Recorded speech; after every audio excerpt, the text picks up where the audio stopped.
오늘은 눈물의 선지자 예레미야에 대해서 잠시 생각해보는 시간을 갖도록 하겠습니다. 오늘날 우리 모두의 마음속에서 사실 죄악으로 넘쳐나는 이 시대를 향한 하나님의 깊은 단식과 또 긍휼히 여기는 마음이 사라져버렸다는 것은 사실 슬프고도 비극적인 일입니다. 특별히 고통당하고 죽어가는 영혼들 때문에 하나님 앞에서 울 수 있는 참된 사역자들을 찾아보기 힘들다는 것도 슬픈 일이죠. 사실 우리 모두의 모습이 그러합니다. 그럼에도 불구하고 하나님께서는 여전히 이런 영혼에 대한 긍휼과 갈급함으로 가득 찬 하나님의 사람들을 찾으십니다. 그리고 그들을 통해 교회를 깨우고 살리시기를 원하신다는 것은 분명한 사실이죠. 하나님이 기뻐하시는 바람직한 모델 중에 한 사람이 바로 예레미야라고 하는 인물입니다. 왜냐하면 예레미야서 전체를 통해 드러나는 선지자 예레미야의 눈물과 고통은 바로 죽어가는 남유다를 향한 하나님의 눈물과 고통 그 자체를 대변하고 있기 때문입니다. 예레미야 8장 18절에는 이렇게 기록되어 있죠. 슬프다 나의 근심이여 어떻게 위로를 받을 수 있을까 내 마음이 병들었도다. 선지자 예레미야의 마음이 병든 이유 중에 하나는 하나님의 백성들이 진리를 받아들이지 않았다는 사실이 있습니다. 당시 예레미야는 하나님의 임박한 심판과 핵에 대한 강력한 메시지를 계속 받고 있었습니다. 그러나 그 당시의 거짓 선지자들은 돌이킬 수 없는 예루살렘의 심판 예고에 반대되는 오직 평강과 현실 기복주의적인 안일한 메시지만 전하고 있었죠. 이러한 위로적 설교는 당시 남유다 백성들의 마음을 사로잡을 수는 있었습니다. 그러나 결론적으로는 그 영혼들을 죽이는 설교에 불과했습니다. 왜냐하면 오직 회개만이 남유다가 살 길이었기 때문입니다. 당시의 남유다 백성들은 태양신을 숭배했습니다. 그리고 자신의 자녀들까지도 불로 태워 몰록신에게 제사를 드리기에 이르렀죠. 오직 눈에 보이는 현실적 축복에만 눈이 멀었기 때문입니다. 따라서 그들은 예레미야를 통해 말씀하시는 하나님의 어떤 경고도 도무지 들으려고 하지 않았죠. 오늘날 이 시대가 그런 시대가 아닌가 합니다. 수많은 신자들조차 이 세상에 너무 빠져 있습니다. 넘치는 쾌락과 이 땅에서의 축복의 바벨탑을 쌓아올리게 정신이 없다라고 표현하면 지나친 말일까요? 천국에 대한 소망은 이미 이전지 오래입니다. 영적으로도 무감각해서 죄를 너무나 쉽게 먹고 마시는 현실 속에 살고 있습니다. 교회 안에 넘쳐나는 숱한 간음의 사건들이 그러한 무서운 현실을 말해주고 있습니다. 우리는 무조건적인 사랑의 하나님에만 도취된 나머지 죄를 심판하시는 무서운 하나님을 잊어버렸는지 모릅니다. 예레미야는 이미 심판을 결정하신 하나님의 마음을 알았습니다.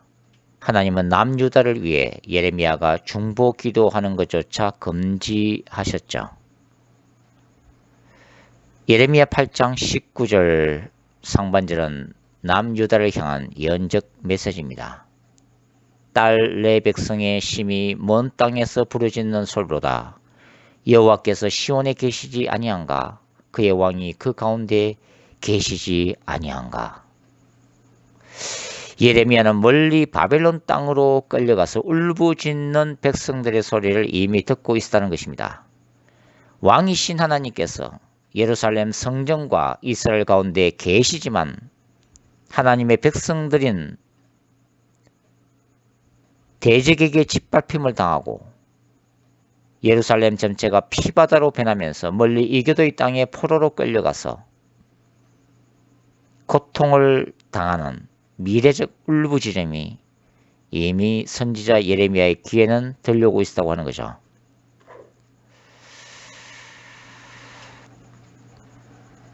오늘날은 어떨까요?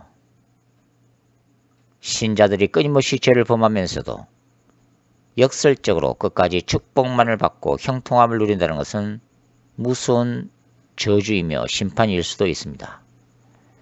하나님께 매를 맞더라도 그 영혼이 회개하여 사는 것이 더 소중하기 때문이죠. 남유다 백성들의 울부짖음에 하나님은 다음과 같이 예레미야 입을 통해서 말씀하십니다. 19절 하반절이죠. 그들이 어찌하여 그 조각한 신상과 이방의 헛된 것들로 나를 갱노하게 하였는고 하시니.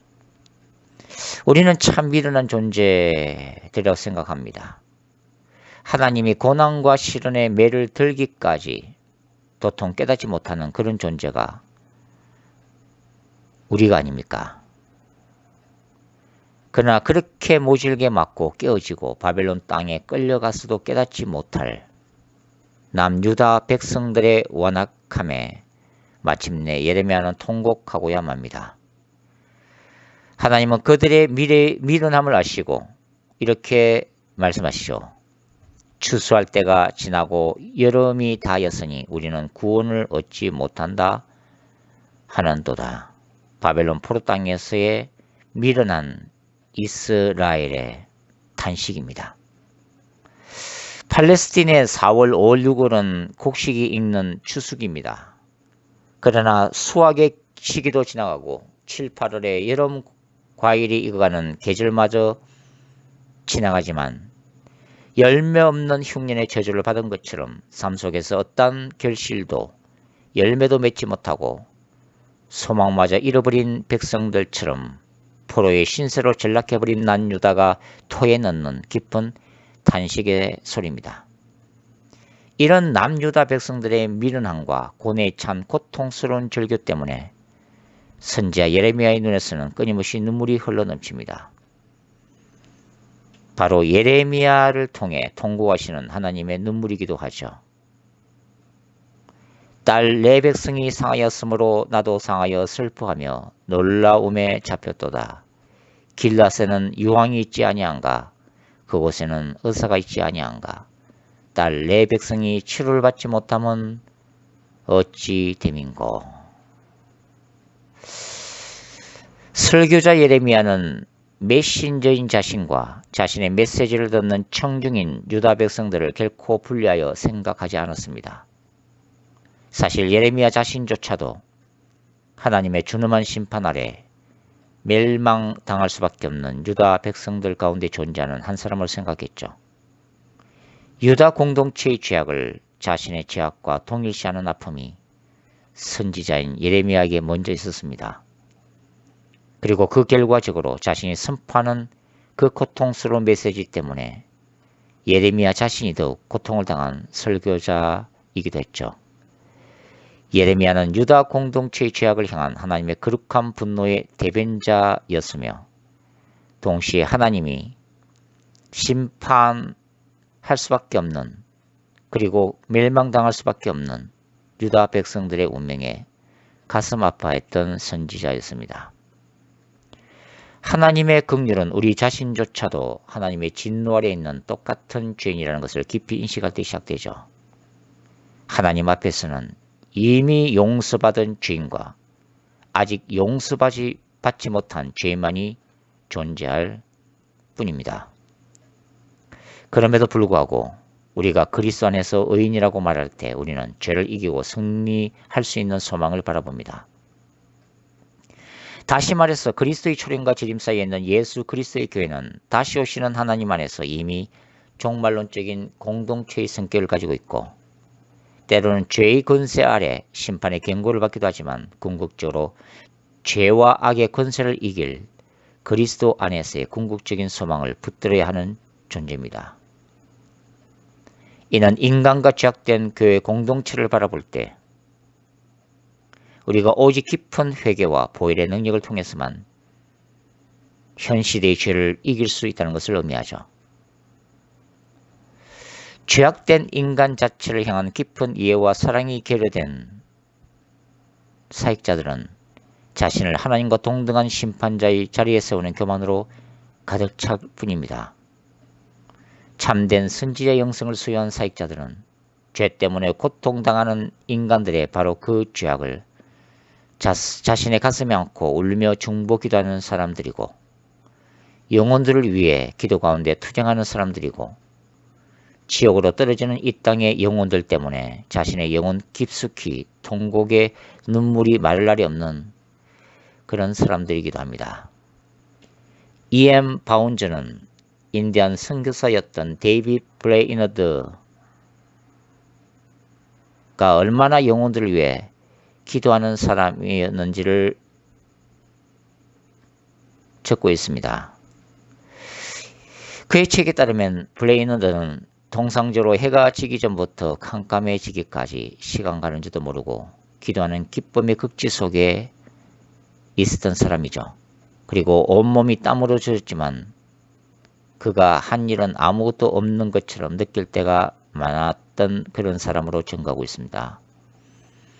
하나님의 진리를 전하는 참된 선지의 영성을 가진 사역자들은 동시에 영혼을 향한 제사장의 가슴을 가진 사람들입니다. 바로 이런 설교자들, 바로 이런 목회자들, 이런 선교사들, 이런 사역자들을 통해 타락한 시대는 하늘의 음성을 듣게 되죠. 그리고 하늘로부터 오는 참된 부흥이 시작됩니다. 우리가 기억해야 할 사실은 예레미야가 탄식했던 남유다의 고통이 육적인 고통이 아니었다는 것이죠. 즉 남유다 백성들의 병듦은 육체적 질병이 아니라는 의미입니다. 그들이 육체적으로 병이 들었다면 당시 약주로 유명했던 길앗을 찾아 유황으로 고치고 의사들을 찾아 치료하면 그만이지만 그게 아니었습니다.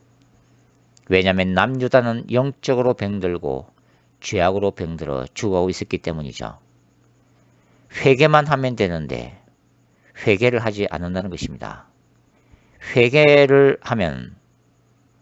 회개만 하면 치료자 되신 하나님이 그들의 영혼을 치유하시고 심판에 무서운 칼을 거두실 터인데, 문제는 그들이 회개만은 하지 않는다는 사실에 있었습니다.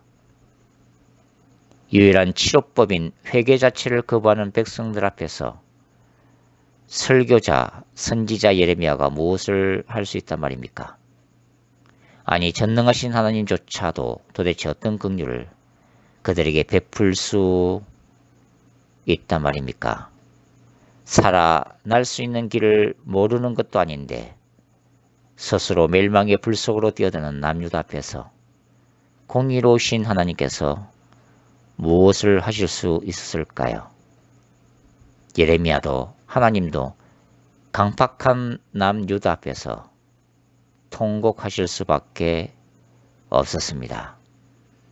어찌하면 내 머리는 물이 되고 내 눈은 눈물 근원이 될고 죽임을 당한 딸 내 백성을 위하여 주야로 올리로다.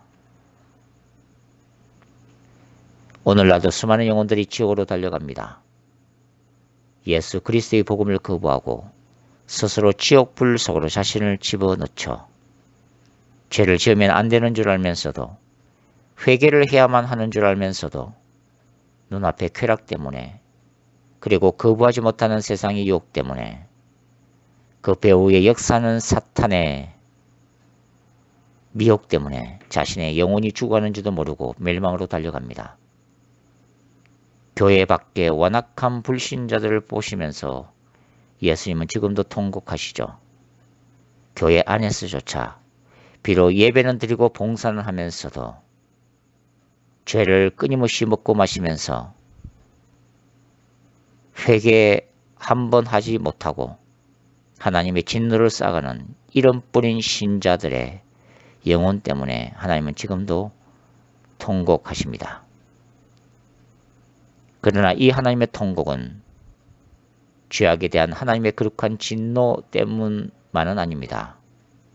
그 영혼들을 뜨겁게 사랑하시는 하나님의 긍휼 때문이죠. 하나님은 예레미야 입술을 통해서 9장 2절에서 이렇게 말씀하시죠. 내가 광야에서 나그네가 머무를 곳을 얻는다면 내 백성을 떠나가리니 그들은 다 간음하는 자요 반역한 자의 무리가 되미로다. 할 수만 있다면 죄악을 먹고 마시는 남유다 백성들의 곁을 빨리 떠나고 싶은 것이 예레미야의 솔직한 심정입니다. 그러나 떠나고는 싶으나 떠날 수 없는 것이 예레미야의 마음이고 하나님의 마음이죠. 버리고 싶으나 차마 버릴 수 없는 부모의 심정인 것입니다. 용서받을 수 없는 무슨 죄를 짓고 감옥에 들어간 부끄러운 자식 때문에 고통당하지만 그럼에도 불구하고 도무지 외면하고 버릴 수 없는, 그래서 다시 감옥을 찾아 자식을 가슴에 묻을 수밖에 없는 어머니의 눈물겨운 바로 그 심정입니다. 예레미야는 하나님의 임박한 심판을 예고했던 선지자였습니다. 예수님도 주 70년에 일어날 임박한 예루살렘 심판을 예고하셨죠.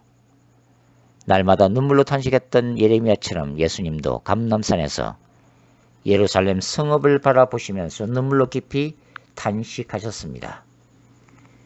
예레미야가 거룩한 성전으로 불렸던 솔로몬 성전 문 앞에서 강도의 구렬이라고 예레미야 7장을 통해 설교했던 것처럼 예수님도 예루살렘 성전을 강도의 구렬로 간주하시고 장사치들의 상을 뒤엎으시면서 진노하셨습니다. 예레미야가 그 당시에 철저히 타락한 하나님의 백성들의 극심한 우상숭배와 성적 타락을 목격했다면 우리 또한 하나님의 준엄한 심판 앞에 서 있는 타락한 교회와 세상을 지금 바라보고 있습니다. 우리가 무엇을 할 수 있겠습니까? 하나님의 종된 우리들이 죽어가는 영혼들을 향한 그리스도의 긍휼과 눈물과 심장을 달라고 사실 간절히 기도해야 하죠. 사역자들이, 설교자들이 인기 없는 회개의 메시지를 담대하게 전해야 하지 않겠습니까? 우리의 능력이 아닌 주님의 능력으로 교회마다 가슴 찢는 깊은 회개 역사가 일어나게 해달라고 주님의 보좌 앞에 엎드려 간구해야 하지 않을까요? 이것이 진정한 마지막 시대를 위한 참된 부흥의 불을 하늘로부터 끌어내리는 하나님의 방법일 것입니다. 예레미야서 전체가 남유다, 예루살렘의 멸망을 선언하는 심판적 메시지, 그리고 회개를 촉구하는 메시지들로 가득 차 있습니다. 근데 예레미야서 가운데서 예레미야 30장부터 33장을 특별히 희망의 메시지, 회복의 메시지를 담고 있는 장들입니다. 어떤 학자는 이 예레미야 30장부터 33장을 절망의 골짜기에서 바라본 희망의 봉우리라고도 표현을 했죠. 예레미야 33장 1절부터 3절까지는 우리가 잘 아는 말씀이 기록되어 있습니다. 예레미야가 아직 시위대 뜰에 갇혀 있을 때에 여호와의 말씀이 그에게 두 번째로 임하니라. 이르시되 이를 행하시는 여호와, 그것을 만들며 성취하시는 여호와, 그의 이름을 여호와라 하는 이가 이와 같이 이르시도다. 너는 내게 부르짖으라. 내가 내게 응답하겠고 내가 알지 못하는 크고 비밀한 일을 내게 보이리라. 주전 587년경, 그러니까 아마도 주전 589년부터 7년에 이르기까지 한 2년 동안 바벨론 군대가 예루살렘을 포위하고 있었습니다. 그리고 바로 그 멸망당하는 그 직전에 선지자 예레미야는 눈물 가운데 절망하며 마지막까지 종말론적 메시지를 전하게 됩니다.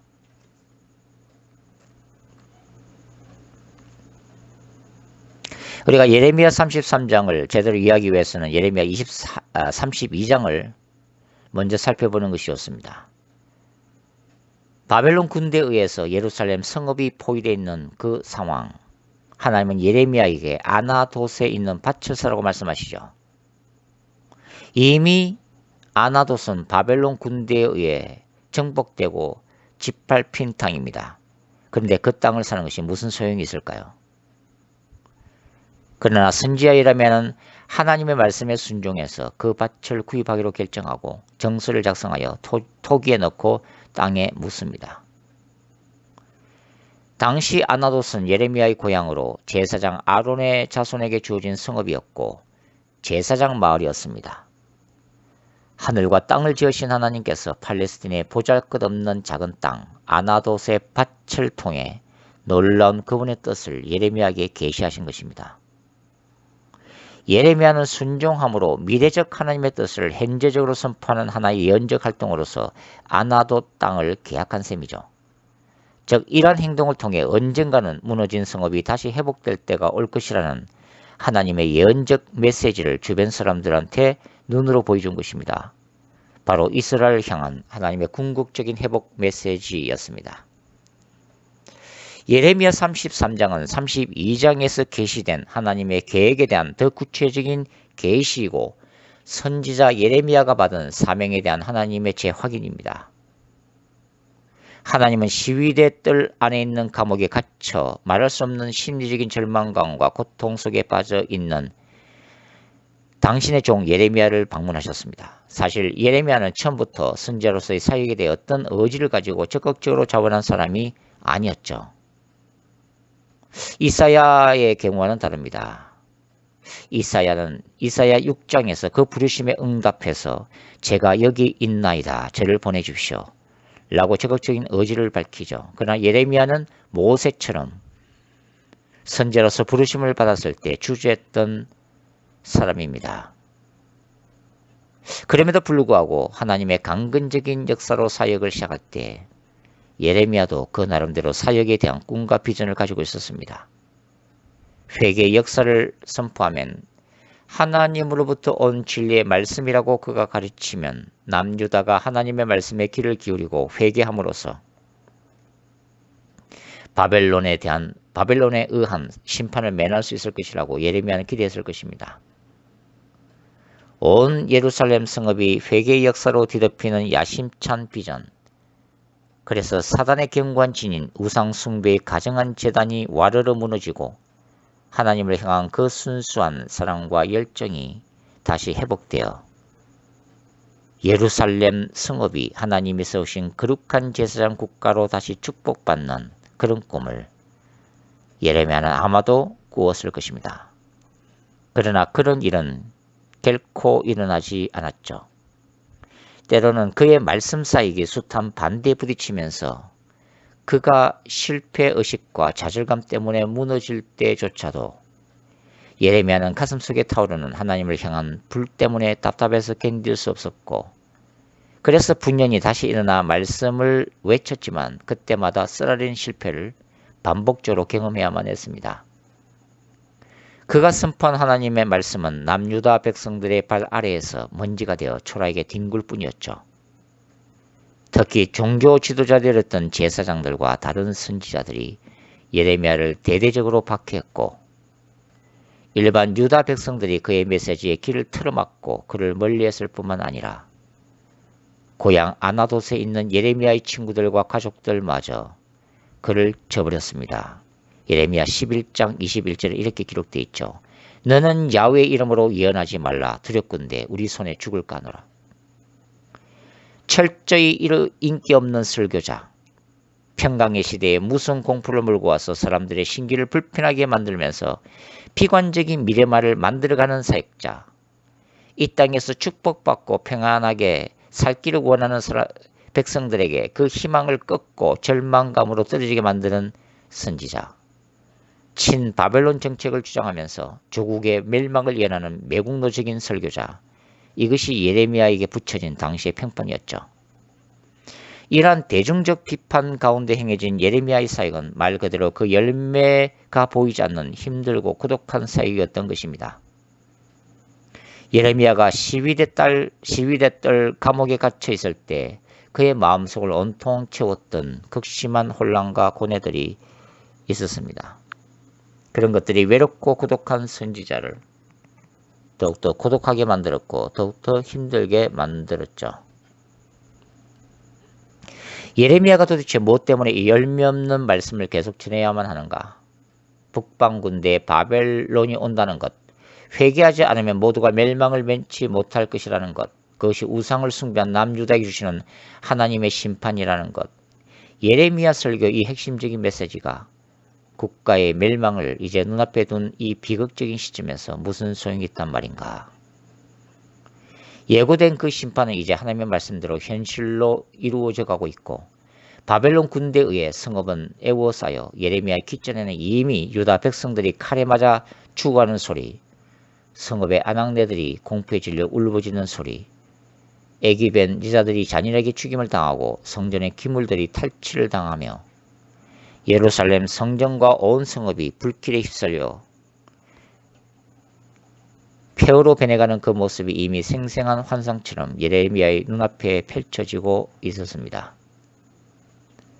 그 옛날 창녀 고멜을 아내로 삼아 사랑하기를 강요받았던 호세아 선지자처럼, 그래서 창녀 같은 이스라엘을 신부로 뜨겁게 사랑했던 하나님의 연적 메시지를 전하기 위해 실제의 삶을 그렇게 살았던 그 선지자처럼 예레미야 또한 독신으로 살아야만 했습니다. 그리고 초상집과 잔치집마저 방문을 거부해야만 했죠. 그런 연적 행동을 통해 앞으로 기쁨과 애곡할 사람조차 남지 않을 예루살렘의 마지막 날을 그는 경고해야만 했습니다. 그날 각 가정마다 통곡 소리가 하늘과 땅을 진동하게 될 야훼의 거룩한 전쟁의 날, 심판날인 예루살렘 멸망의 날을 예레미야는 말없는 메시지로 전해야만 했다고 하는 것입니다. 그래서 그 고통스럽고 고독한 예레미야 예언사역의 결과가 결국 이런 멸망이라는 비극으로 종말을 완전히 고하는 것일까요? 하나님의 말씀을 선포했지만 막상 하나님의 말씀이 어두운 현실로 실현되었을 때 예레미야는 선지자로서의 기쁨이 아니라 제사장적인 깊은 고뇌와 슬픔이 그의 가슴을 짓누르기 시작합니다. 앞으로 시작될 바벨론 포로 생활은 어떻게 될 것인가? 하나님은 도대체 이스라엘의 미래적 역사를 어떻게 계획하고 계신 것인가? 거룩한 성전마저 버리시면서까지 하나님은 그렇게 남유다를 처참하리만큼 심판하셔야만 하는 것인가? 이스라엘에게 미래라는 것은 과연 있는 것인가? 그 희망은 존재하는 것인가? 사역의 초기부터 남유다의 종말론적 심판을 줄기차게 외쳐왔던 이 선지자 예레미야는 혼란스러운 가운데 이제는 선지자로서의 확신마저 흔들리고 있었다는 것입니다. 예루살렘 멸망이라는 걷잡을 수 없는 하나님의 백성에 대한 무서운 심판과 국가적 징벌 사건 앞에서 전능하신 하나님과 그분이 행하시는 신비적 경륜을 예레미야는 도무지 이해할 수가 없었던 것이죠. 그리고 뜰 감옥에 감금되어 있는 예레미야의 마음속에 선지자로서 하나님의 말씀에 대한 경외심과 조국의 멸망에 대한 인간으로서의 깊은 고뇌가 동시에 교차하며 깊은 갈등을 유발시키고 있었던 것입니다. 따라서 하나님은 그분의 영광과 뜻을 위해 선지자적 메시지를 고집스럽게 선포하고 선지자로서의 삶 자체를 통해 메시지 그 자체를 살아냈던 예레미야를 위로하셔야만 했을 것입니다. 그리고 예레미야 입장에서도 다시 하나님을 만나 이 열매 없는 사역을 계속해야만 했던 그 정당한 이유를 확인해야만 했죠. 따라서 예레미야 33장에서 가장 중요한 본문은 바로 3절 말씀입니다. 너는 내게 부르짖으라. 내가 내게 응답하겠고 내가 알지 못하는 그 크고 비밀한 일을 내게 보이리라. 하나님이 말씀하시는 이 크고 비밀한 일은 예레미야에게서 새롭게 주어지는 어떤 계시적 내용이 아닙니다. 하나님의 크고 비밀한 일은 이미 예레미야 1장부터 예레미야에게 말씀과 환상 가운데 반복적으로 계시가 되었습니다. 예레미야 1장 11절부터 16절에 나오는 살구나무 환상과 기울어진 끓는 솥에 대한 환상입니다. 살구나무 환상은 예레미야에게 주신 하나님의 예언을 하나님 자신이 반드시 이루시겠다는 약속이고, 남쪽으로 기울어진 끓는 솥 환상은 북방 군대 바벨론이 남쪽으로 내려와서 예루살렘을 멸할 것임에 대한 환상적 예언이었습니다. 따라서 예레미야 전체로 볼 때 예레미야 이 크고 비밀한 일은 국가와 민족에 대한 계시로 바벨론에 의한 심판과 이스라엘의 궁극적인 회복을 말합니다. 예레미야를 다시 찾아오신 하나님은 조국 남유다의 멸망을 결코 원하지 않았던 선지자에게 그분의 말씀을 반드시 이룰 것임을 다시 말씀하셨습니다. 그리고 이 말씀에는 죄악에 대한 진노의 심판과 포로 생활만이 아닌 궁극적인 남유다와 이미 멸망당한 북이스라엘의 회복, 통일 왕국의 비전까지 포함되어 있었습니다. 이 모든 일을 이루시고 성취하시는 하나님 자신이 반드시 이룰 것임을 말씀하신 것이죠. 이 계시적 말씀에는 다윗의 의로운 가지까지 언급됩니다. 바로 메시아로 오실 예수 그리스도에 대한 예언의 말씀이죠. 선지자에게 말씀과 환상으로 주어진 크고 비밀한 일은 곧 예레미야 자신의 핵심적인 사상과 신학을 이루었고 선지자로서의 부르심과 사명 그 자체가 되었으며 예레미야의 종말론적 삶과 설교의 중심적인 메시지가 되었습니다. 예레미야는 지금까지 하나님이 말씀하시는 많은 음성을 들었고 하나님이 보여주시는 환상을 보아왔습니다. 예레미야는 기도하는 중에 그의 영이 하늘의 보좌까지 올라가서 하나님이 죄악된 예루살렘에 대해 최후의 심판 결정을 내신 소위 천상회의까지 목격하는 영적 체험을 했죠. 이는 당시에 팽강을 외치던 하나냐 같은 거짓 선지자와 회개의 진리를 전한 참 선지자 예레미야를 구분짓는 중요한 기준이기도 했습니다. 당시의 거짓 선지자들은 하나님으로부터 말씀을 받은 것이 아니라 자기 생각과 현실과의 타협에 의해 하나님의 이름으로 예언했으나 이는 수많은 영혼들을 죽이는 무서운 영적 미혹일 뿐이죠. 예레미야 23장 16절부터 22절에 자세히 나와 있습니다. 예레미야 33장에 나오는 크고 비밀한 일은 예레미야에게 새롭게 주어진 완전히 다른 계시가 아니었다는 말씀입니다. 그럼에도 불구하고 하나님이 예레미야에게 이 크고 비밀한 일을 위해 다시 부르짖을 것을 요구하신 것은 이 크고 비밀한 일이 예레미야의 전생에 걸친 부르심과 사명, 그것과 직접 연결되어 있었기 때문이고 지금까지 하나님께서 예레미야에게 반복적으로 확신을 시켜주신 것처럼 예루살렘의 멸망을 눈앞에 둔 이 절망적인 상황에서도 선지자에게 재확인이 더욱 필요했기 때문입니다.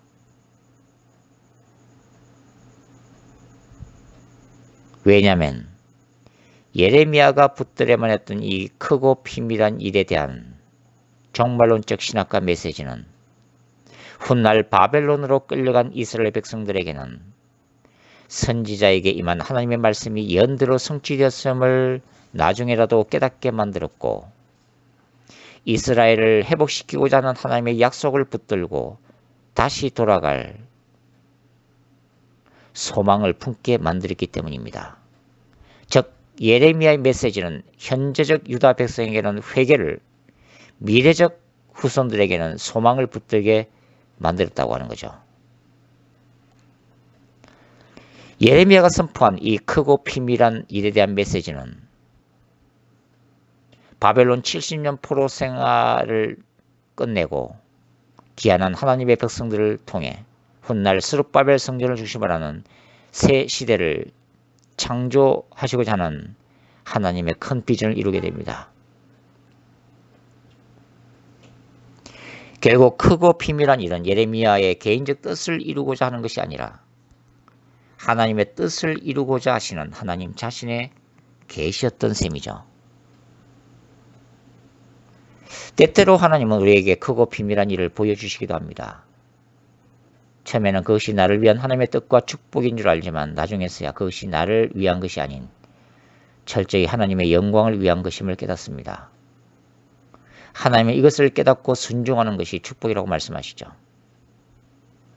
왜냐하면 우리의 삶과 사역의 주인은 내가 아니라 하나님이시기 때문이죠. 우리는 그분을 위한 거룩한 도구일 뿐입니다.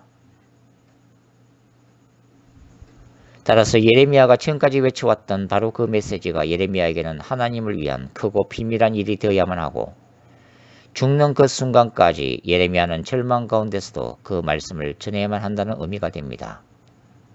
따라서 예레미야 33장은 예레미야에게 좀 더 구체적으로 선지자의 사명을 하나님이 다시 컨펌시켜준 말씀이었습니다. 예레미야 30장부터 33장까지 기록된 소망의 말씀 때문에 예레미야의 선지자 사역이 온전해지기 시작합니다.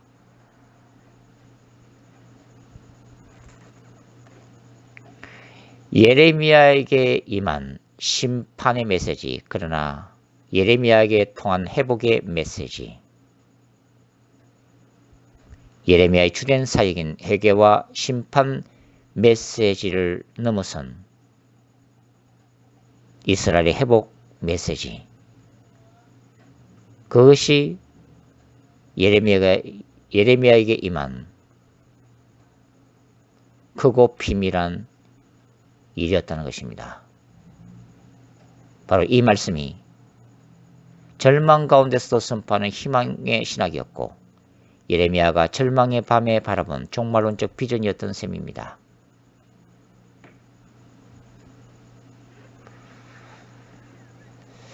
이 시대에도 예레미야 같은 사역자가 필요합니다. 하나님께서 원하시는 거룩한 전쟁을 수행할 수 있는 사역자가 필요하다는 것이죠. 죄와 싸울 수 있는 사역자, 시대적인 미혹과 거짓과 싸울 수 있는 설교자, 진리의 날카로운 말씀의 금을 들고 영혼들을 무너뜨리는 세속적인 시대정신과 싸울 수 있는 그런 설교자가 필요한 것입니다. 이런 하나님의 사람들, 하나님의 종들이 주님의 꿈을 꾸는 사람들이죠. 이 땅에 하나님의 나라가 임하는 것을 갈망하는 주님의 비전으로 가득 찬 사람들입니다. 이 예레미야의 임한 소망의 말씀은 나중에 다니엘이 예레미야서를 찾아 읽음으로써 다시 하나님의 약속을 확신하는 계기가 되죠. 다니엘서 9장 1절부터 3절에 나타난 말씀입니다. 다니엘은 예레미야를 통해 약속된 그 회복의 비전을 붙들고 금식 기도하기 시작합니다.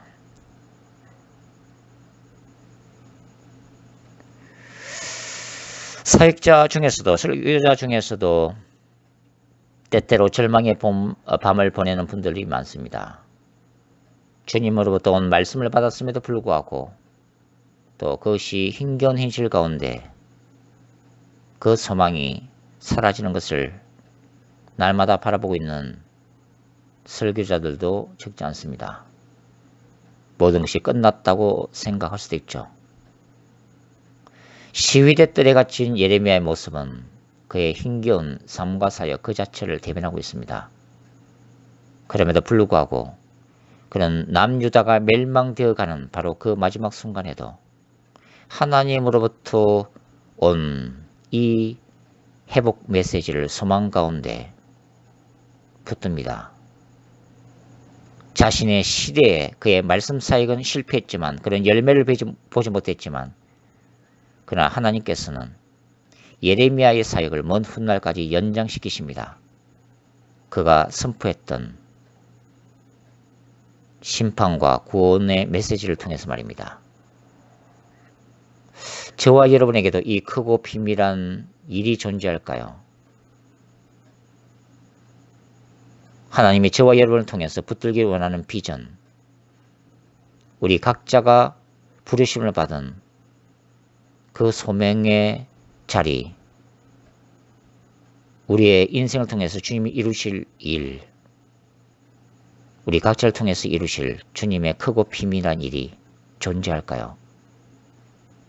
그 일이 무엇이든 간에 그것은 저와 여러분을 통해 이루실 하나님의 위대한 꿈이고 비전입니다. 사도 바울도 주님으로부터 그가 이방인의 사도로서 붙들어야 할 크고 비밀한 일, 즉 1세기에 친위의 복음의 비밀을 간직하고 그것을 위해 순교하기까지 달려갔죠. 사도 요한은 밤모섬에서 받은 환상 가운데 그는 미래적 두 증인을 통해 작은 책에 기록된 모든 하나님의 말씀이 종말론적으로 선포되고 이루어지는 것을 또한 목격을 했습니다.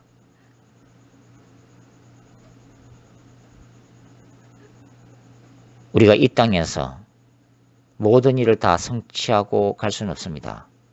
우리는 연약하고 우리의 능력은 한계가 분명히 정해져 있죠. 중요한 것은 우리에게 주어진 한 가지 일, 그 크고 피밀한 일을 재발견하고 그 크고 피밀한 일을 붙드는 것입니다. 그러기 위해서는 예레미야처럼 하나님을 다시 만나야 되고, 예레미야처럼 크고 피밀한 일을 위해서 부르짖어야 되고, 저와 여러분에게 주어진 그 크고 피밀한 일을 다시 받아야만 합니다. 그리고 끝까지 달려가야 되죠. 그 크고 피밀한 일을 우리 자신 속에서 살아내기 위해, 성취하기 위해, 열매를 맺히기 위해 주님이 부르실 그날까지 말이죠. 우리에게 여전히 이 크고 비밀한 일이 있는 한 이 시대는 소망이 있습니다. 죽음 가운데서도 꿈틀거리는 주님의 소망인 것이죠.